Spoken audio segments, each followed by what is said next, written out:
최근 우리가 일상에서 자주 접하는 브랜드들인 파리바게뜨, 던킨도너츠, 베스킨라빈스 등은 모두 하나의 기업 SPC그룹에 속해 있습니다.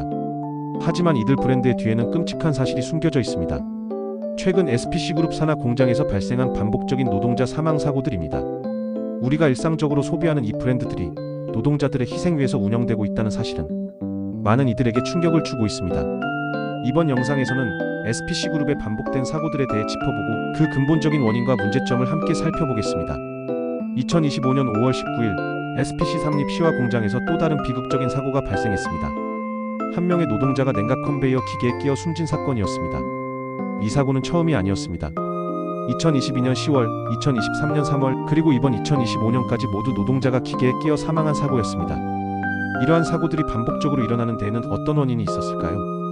우리는 그 원인을 하나씩 살펴보아야 합니다. 사고의 원인 중 하나는 바로 노후화된 설비입니다. 사고가 발생한 냉각 컨베이어는 1995년에 설치된 기계로 이미 30년 이상의 시간이 흐른 장비였습니다. 당시에는 고장나지 않던 자동 윤활유 분사 장치가 작동을 멈췄고 결국 노동자는 기계에 끼어 생명을 잃게 되었습니다. 이와 함께 중요한 문제는 안전장치의 부재였습니다. 기계가 멈춰야 할 상황에서 이를 멈출 수 있는 안전장치인 인터락이 설치되지 않았습니다. 만약 이 장치가 제대로 설치되어 있었다면 사고를 막을 수 있었을 가능성이 컸습니다. 하지만 사고의 원인은 기계적인 문제에만 그치지 않았습니다. 사고를 일으킨 또 하나의 중요한 원인은 바로 기계를 멈출 수 없는 조직 문화였습니다. 한 노동자는 기계를 멈추면 생산 속도가 떨어진다고 관리자들이 다 쫓아와 난리를 친다고 밝혔습니다. SPC 공장은 12시간 막교대 근무 체제를 운영하고 있으며 이는 노동자들에게 극심한 육체적, 정신적 부담을 주고 있습니다. 이러한 과중한 근로 환경은 노동자들이 안전보다 생산성을 우선시하도록 강요하게 만들고 있습니다.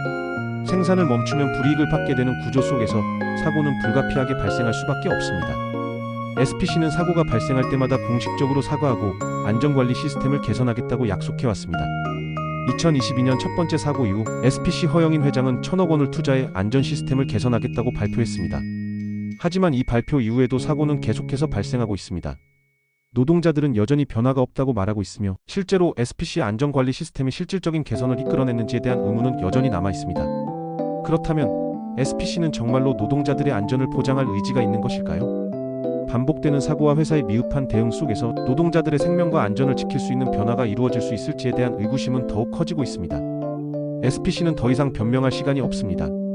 회사의 브랜드들이 노동자의 희생 위에 세워지지 않고 안전하고 건강한 근로 환경을 바탕으로 성장해야 한다는 점을 명심해야 합니다.